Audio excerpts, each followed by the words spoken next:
अलिए भगवान श्री राम की भजन और कहना है क्या है?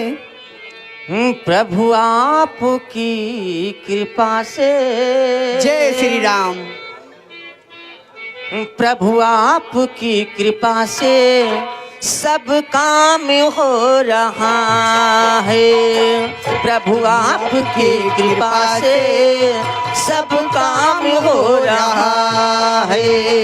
प्रभु आपकी कृपा से सब काम हो रहा है।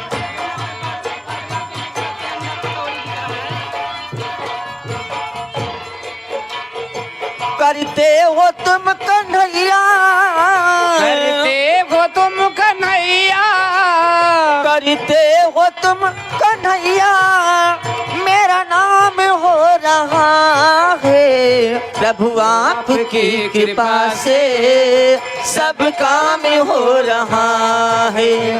प्रभु आपकी कृपा से सब काम हो रहा है।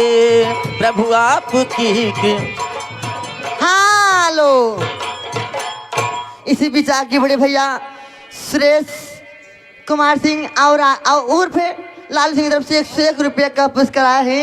नमस्कार, जय श्री राम, राधे राधे करती हूँ। और कहना है नहीं बोलो।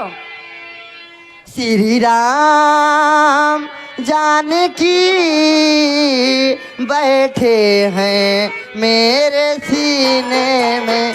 श्री राम जानकी बैठे हैं मेरे सीने में।